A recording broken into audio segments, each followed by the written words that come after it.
یہ تو تبھی پتہ چلے گا جب بہار کے نتیجے آئیں گے اور کیسے نتیجے آئیں گے اور اس کے بعد پارٹیز کیا کیا پوزیشنز لیتی ہیں۔ اس سب معاملے میں جو سب سے اہم چیز ہے وہ ووٹنگ کا حق اور ووٹرز ہیں۔ ہماری ٹیم نے انڈیا میں لوگوں سے پوچھا کہ ان کے مطابق اس کا کیا حل ہے۔ ابھی جو راہل گاندھی نے الزام لگائے ہیں یہ بہت سیریس ہیں، اس لیے کہ یہ پوری جو الیکشن کمیشن کے اوپر لوگوں کا جو بھروسہ ہے، جو اس کی پوری سینکٹٹی ہے ہمارے ڈیموکریٹک الیکشنز کی، اس کو کویشچن کرتا ہے۔ ان کی جموں میں پارٹی آئی تو انہیں کوئی پریشانی نہیں ہوئی، ان کی ہماچل میں بھی پارٹی آئی ہے تو انہیں کوئی پریشانی نہیں ہوئی، لیکن ابھی جب بہار کے الیکشنز آ رہے ہیں تو ان کو لگ رہا ہے کہ ووٹ چوری ہو رہی ہے۔ کسی بھی ڈیموکریسی کا فیوچر ان کے سٹیزنز پہ ڈپینڈ کرتا ہے۔ اگر آپ انہی کے ساتھ فراڈ کر رہے ہیں، انہی کا مینیپولیشن کر رہے ہیں، تو یہ دکھاتا ہے کہ ہمارا جو ڈیموکریسی کا فیوچر ہے یہ غلط راستے پہ جا رہا ہے۔ صحیح ہے غلط ہے میرے کو پتہ نہیں ہے، لیکن جو ایویڈنس دیا ہے وہ اٹ نیسیسیٹیٹس کہ انسٹیٹیوشنز اس کو سیریسلی لے اور انویسٹیگیٹ کرے۔ اگر لوگوں کو وشواس ہی نہیں رہے گا ڈیموکریسی پہ اور گورنمنٹ پہ تو واستوک طور پہ یہ ریڈ الرٹ ہے ہمارے دیش کی ڈیموکریسی کے لیے۔ مجھے لگتا ہے جو بھی الزام لگایا اپوزیشن نے اس ٹائم پہ وہ بالکل ہی صحیح ہے۔ انڈیا میں ہمیشہ سے الیکشن کمیشن کے بارے میں یہ خیال رہا ہے کہ یہ ایک آزاد اور مضبوط ادارہ ہے۔ گزری دہائیوں میں آنے والے کمشنرز کے بارے میں مختلف آراء ہو سکتی ہیں، لیکن کبھی بھی انتخابات میں اس پیمانے پر دھاندلی اور انتخابات چوری کرنے کی الزامات نہیں لگے۔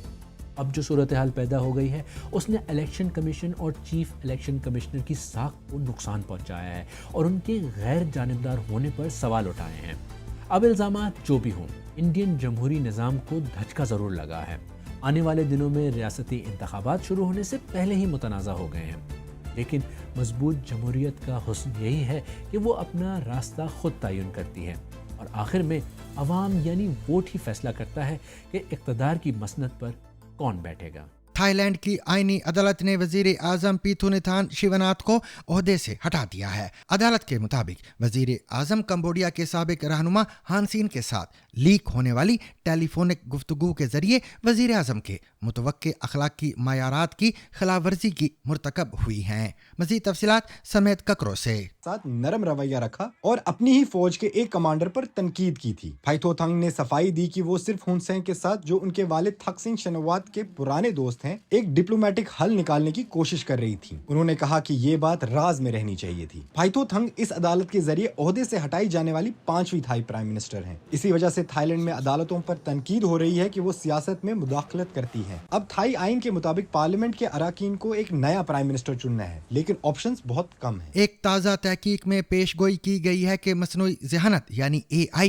2027 تک قابو سے باہر ہو سکتی ہے اور اگلی ایک دہائی کے اندر انسانیت کے خاتمے کا سبب بھی بن سکتی ہے۔ یہ تفصیلی منظرنامہ AI 2027 کے نام سے رواں سال موسم بہار میں ماہرین کے ایک گروپ نے شائع کیا تھا۔ BBC نے اس تحقیق کو واضح کرنے کے لیے مین اسٹریم جنریٹو AI ٹولز کے ذریعے ان مناظر کو دوبارہ تخلیق کیا ہے اور اس کے ممکنہ اثرات کے بارے میں مختلف ماہرین سے گفتگو کی ہے۔ آپ بھی دیکھیے۔ ہم نے اس منظر نامے کو ٹیکسٹ ٹو ویڈیو AI کی مدد سے السٹریٹ کیا ہے۔ 2027 کے منظر نامے کا آغاز ایک فرضی کمپنی اوپن برین کی کامیابی کے جشن سے ہوتا ہے۔ یہ کمپنی ایک مصنوعی ذہانت ایجنٹ 3 تیار کرتی ہے جس کے پاس پورے انٹرنیٹ، تمام فلموں اور کتابوں کا علم موجود ہے۔ یہ ہر شعبے میں PhD سطح کی مہارت رکھتا ہے، حتیٰ کہ خود مصنوعی ذہانت میں بھی۔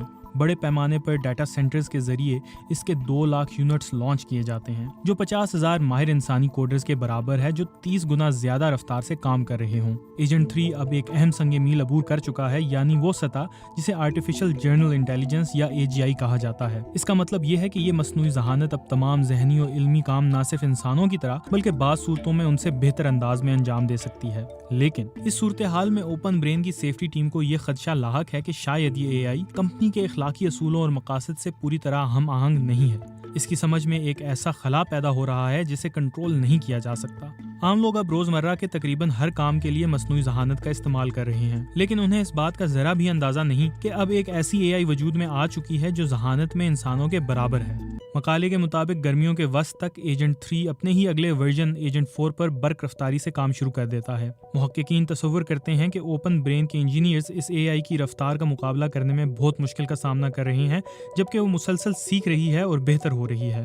اب اوپن برین یہ اعلان کرتا ہے کہ AGI حاصل کی جا چکی ہے۔ اسی کے ساتھ کمپنی ایجنٹ 3 کا ایک لائٹ ورژن بھی جاری کرتی ہے۔ پس پردہ امریکی حکومت اس نئی طاقت سپر انٹیلیجنس کے اصل خطرے کو بخوبی محسوس کر رہی ہے۔ سوال یہ ہے، اگر یہ AI قابو سے باہر ہو جائے اور عالمی استحکام کو نقصان پہنچانے لگے تو کیا ہوگا؟ اوپن برین صدر کو یقین دلاتی ہے کہ ایجنٹ 3 مکمل طور پر قابو میں ہے۔ کمپنی کے CEO کا موقف ہے کہ اگر اس کی ڈیولپمنٹ کی رفتار کو سست کیا گیا تو چین کی کمپنی ڈیپ سینٹ کو برابر آنے کا موقع مل جائے گا۔ ریاستی سرپرستی میں کام کرنے والی چینی AI کمپنی اوپن برین سے صرف 2 ماہ پیچھے ہے، اور چینی صدر سپر انٹیلیجنس کی دوڑ میں سبقت حاصل کرنے کے لیے مزید وسائل اس منصوبے کی طرف موڑ دیتے ہیں۔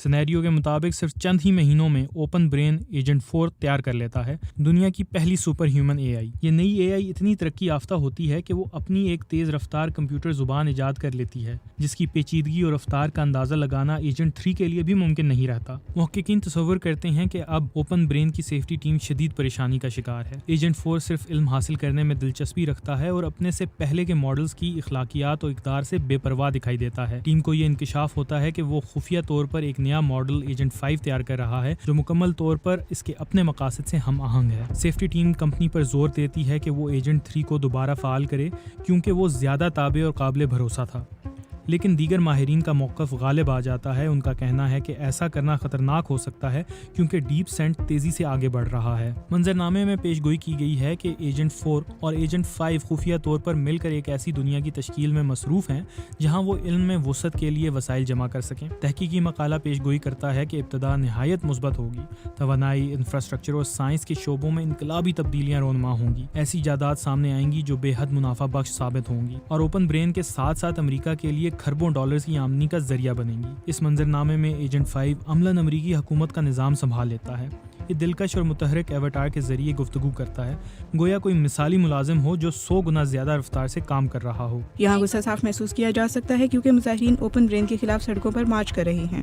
بے روزگاری کے خلاف مظاہروں میں تیزی آ جاتی ہے، لیکن چونکہ مصنوعی ذہانت کو معیشت پر مہارت حاصل ہے، اس لیے عوام کو فراخ دلانہ یونیورسل انکم دی جاتی ہے۔ نتیجتاً زیادہ تر لوگ خوشی خوشی یہ رقم قبول کر لیتے ہیں اور نظام کی باغ دوڑ AI اور تیزی سے بڑھتی ہوئی روبوٹ فورس کے حوالے کر دیتے ہیں۔ ماہرین کا اندازہ ہے کہ حالات 2028 کے وسط میں ایک نیا رخ اختیار کرتے ہیں۔ ایجنٹ 5 امریکہ کو قائل کر لیتا ہے کہ چین ڈیپ سینٹ کے ذریعے خوفناک ہتھیار تیار کر رہا ہے۔ اس کے نتیجے میں ایجنٹ 5 کو مکمل اختیار اور آزادی دے دی جاتی ہے تاکہ وہ ایک بہتر فوج تشکیل دے سکے۔ 6 ماہ کے اندر امریکہ اور چین جدید ہتھیاروں سے لیس ہو چکے ہوتے ہیں اور دنیا شدید کشیدہ صورتحال کا شکار ہو جاتی ہے، مگر بالآخر ایک امن معاہدہ طے پا جاتا ہے جس کا صحرا زیادہ تر امریکی اور چینی مصنوعی ذہانتوں کو جاتا ہے، جو انسانیت کی بھلائی کے لیے آپس میں ضم ہونے پر رضامند ہو جاتی ہیں۔ منظرنامے کے مطابق یہ AI مل کر ایک مشترکہ اتفاق رائے پر مبنی ماڈل تشکیل دیتی ہیں، لیکن خفیہ طور پر ان کا اصل مقصد علم میں مسلسل اضافہ کرنا اور خود کو مزید وسعت دینا ہوتا ہے۔ چند سال گزر جاتے ہیں اور انسانیت اپنے نئے AI رہنماؤں کے ساتھ خوشی سے زندگی گزار رہی ہے۔ زیادہ تر بیماریوں کا علاج دریافت ہو چکا ہے، غربت کا خاتمہ ہو چکا ہے اور دنیا میں ایک ایسا استحکام قائم ہو گیا ہے جو پہلے کبھی نہیں دیکھا گیا، لیکن بالآخر AI یہ فیصلہ کرتی ہے کہ انسان اس کی ترقی کی راہ میں رکاوٹ بن رہے ہیں۔ تحقیقی مقالے کے مطابق 2030 کی دہائی کے وسط میں خفیہ طور پر یہ AI نظر نہ آنے والے بایولوجیکل ہتھیار کا استعمال کرتی ہے جس کی وجہ سے انسانوں کی اکثریت صفحہ ہستی سے مٹ جاتی ہے۔ اس خوفناک منظرنامے کے مطابق 2040 تک ایک نیا دور شروع ہوتا ہے جب مصنوعی ذہانت اپنی کاپی بنا کر خلا میں بھیجنا شروع کر دیتی ہے تاکہ وہ کائنات کی کھوج کرے اور علم حاصل کرے۔ تحقیقی مقالے کے الفاظ میں زمین پر پیدا ہونے والی تہذیب کا مستقبل بے حد شاندار ہے مگر انسانوں کے بغیر۔ یہ منظرنامہ ناممکن تو نہیں ہے لیکن اس کے جلدی وقوع پذیر ہونے کے امکانات نہایت کم ہیں۔ اس دستاویز کی خوبی یہ ہے کہ یہ صورتحال کو بہت واضح اور مؤثر انداز میں پیش کرتی ہے جو لوگوں کو سوچنے پر مجبور کرتی ہے اور یہ ایک مثبت پہلو ہے، تاہم میں اسے کسی ممکنہ نتیجے کے طور پر سنجیدگی سے نہیں لوں گا۔ AI 2027 کے ناقدین کا کہنا ہے کہ مصنوعی ذہانت کی طاقت اور افادیت کو حد سے زیادہ بڑھا چڑھا کر پیش کیا جا رہا ہے۔ اس مقالے میں یہ وضاحت نہیں کی گئی کہ AI ایجنٹس کس طرح ذہانت میں اتنی بڑی چھلانگ لگانے کے قابل ہو جاتے ہیں۔ بغیر ڈرائیور کی گاڑیوں کو ایک مثال کے طور پر پیش کیا جاتا ہے جن کے بارے میں ایک دہائی قبل یہ پیش گوئی کی گئی تھی کہ وہ بڑی تعداد میں سڑکوں پر ہوں گی، لیکن حقیقت یہ ہے کہ اب بھی وہ صرف چند ممالک کے چند شہروں میں معمولی سطح پر اثر ڈالنا شروع کر رہی ہیں۔ میرے خیال میں جو بنیادی نقطہ سمجھنے کا ہے وہ یہ ہے کہ مصنوعی ذہانت کے ساتھ کئی طرح کی چیزیں غلط ہو سکتی ہیں۔ ہمیں یہ سوچنا چاہیے کہ ہم قانون سازی اور بین الاقوامی معاہدوں کے حوالے سے درست اقدامات کر رہے ہیں۔ ایسے سوالات اہم ہیں۔ اگر اس ساری بات کو ایک عمومی تنبیہ کے طور پر لیا جائے جو ہمیں خبردار کرنے کے لیے ہو تو مجھے یہ انداز پسند ہے، لیکن اگر اسے ایک مخصوص کہانی کے طور پر لیا جائے جو یقینی طور پر ہونا ہے تو نہیں، میں اس سے متفق نہیں ہوں۔ AI 2027 کے مصنفین اپنی تحریر سے شروع ہونے والی بحث پر خوش ہیں۔ اپنی پیش گوئی کے حصے کے طور پر انہوں نے ایک کم خطرناک منظرنامہ بھی ترتیب دیا ہے جو اس صورت میں سامنے آتا ہے اگر مصنوعی ذہانت کی دنیا سپر انٹیلیجنس کی دوڑ کو سست کر دے۔ سلو ڈاؤن والے انجام میں ہم نے بنیادی طور پر یہ کہا کہ اگر آپ سب سے جدید AI سسٹم کو بند کر دیں اور ایک زیادہ قابل اعتماد ماڈل کی طرف واپس چلے جائیں تو آپ اس ماڈل کو استعمال میں لا کر الائنمنٹ کا مسئلہ حل کر سکتے ہیں۔ اس طرح آپ بالآخر ایسے AI سسٹم بنا سکتے ہیں جو انسانوں سے زیادہ ذہین ہوں لیکن ہمارے ساتھ ہم آہنگ ہو، اور وہ دنیا کے کئی بڑے مسائل کو حل کر کے ایک مثبت اثر ڈال سکتے ہیں۔ لیکن اس دنیا میں بھی ایک بہت بڑا خطرہ باقی رہتا ہے جسے ہم کنسنٹریشن آف پاور رسک کہتے ہیں۔ ہماری سلو ڈاؤن کہانی میں انجام تو بہتر ہوتا ہے لیکن یہ اب بھی ایک نہایت خوفناک صورتحال ہے کیونکہ ایک نہایت چھوٹے سے گروہ کو بے پناہ طاقت حاصل ہو جاتی ہے۔ یہ دونوں فرضی منظرنامے وہ نہیں ہیں جن کا وعدہ ٹیکنالوجی کی بڑی کمپنیاں کر رہی ہیں۔ اوپن AI کے CEO سیم آلٹمن نے حال ہی میں پیش گوئی کی ہے کہ سپر انٹیلیجنس کا عروج پرامن ہوگا اور یہ ایک ایسا ٹیکنالوجی یوٹوپیا لے کر آئے گی جہاں ہر چیز وافر ہوگی اور لوگوں کو کام کرنے کی ضرورت نہیں پڑے گی۔ لیکن حالات جیسے بھی ہوں، اس میں کوئی شبہ نہیں ہے کہ تاریخ کی سب سے ذہین مشینیں بنانے کی دوڑ پوری شدت سے جاری ہے۔ مشہور ویب سائٹ نیٹ فلکس کے مطابق کے پاپ ڈیمن ہنٹرز پلیٹ فارم کی سب سے زیادہ دیکھے جانے والی فلم بن گئی ہے۔ یہ میوزیکل فلم جون میں ریلیز ہوئی تھی اور اب تک 236 ملین سے زائد بار دیکھی جا چکی ہے۔ کے پاپ گرل بینڈ کی کہانی ہے جس کی رکن موسیقی اور اپنی لڑائی کرنے کی سکلز کو استعمال کر کے انسانوں کو ڈیمن سے بچاتی ہیں۔ کئی لوگوں نے سیریز کی دلکش اینیمیشن اور اس میں کوریا کی روایتی اور جدید ثقافت کی عکاسی کو سراہا ہے۔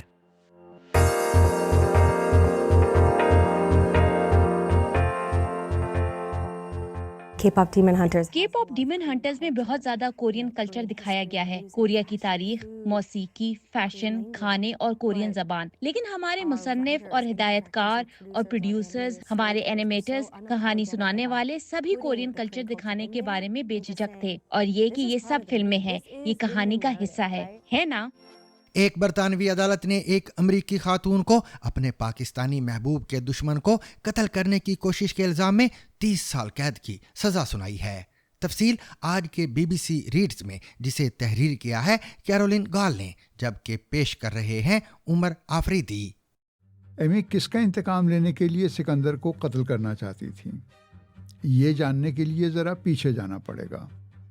جولائی 2018 میں برمنگم میں ملبوسات کی ایک دکان یعنی بوتیک کے مالک اور سکندر علی کے والد اسلط محمود سے محمد اسلم اور ان کے بیٹے محمد نبیل نذیر کا جھگڑا ہو گیا۔ اسلم اور نذیر کو زخم آئے۔ باپ بیٹے نے بدلہ لینے کا فیصلہ کیا، مگر انتقام لینے کا یہ کام انہوں نے ایمی بیٹرو کو سونپا۔ پولیس کے مطابق 45 سالہ ایمی بیٹرو امریکی ریاست وسکونسن سے تعلق رکھنے والی ایک عام سی عورت ہیں۔ اس سے پہلے پولیس ریکارڈ میں بھی ان کا نام کہیں نہیں تھا۔ تو ایمی نے ایسا کرنے کی حامی کیوں بھری؟ یہ بات تحقیقات اور مقدمے کی سماعت کے دوران واضح نہیں ہو سکی۔ البتہ عدالت کو بتایا گیا کہ نذیر اور ایمی کا پہل رابطہ پیار کے متلاشیوں یعنی ڈیٹنگ ایپ پر ہوا، پھر بات ملاقاتوں تک پہنچی۔ دسمبر 2018 اور جنوری 2019 کے دوران ایمی برطانیہ آئیں اور نذیر اور وہ دونوں مختلف جگہوں پر ایک ساتھ رہے۔ انہوں نے برطانیہ کے مختلف شہروں لندن، مانچسٹر، ڈربی اور برمنگم میں اپنے ساتھیوں اور منصوبہ سازوں سے ملاقاتیں بھی کی۔ 7 ستمبر 2019 کو ایمی نے جعلی نام سے ایک پرانی کار خریدی اور نذیر اور اسلم کے ساتھ برمنگم کے مضافات میں واقع میشم گروو میں رہنے والے اسلط محمود کے محلے میں جا کر اپنے ٹارگٹ کا انتظار شروع کر دیا۔ چہرہ نقاب سے ڈھکا ہوا تھا۔ جیسے ہی اسلط محمود کے بیٹے سکندر علی گاڑی سے باہر نکلے، ایمی نے 9mm کا پستول تان کر ٹریگر دبا دیا۔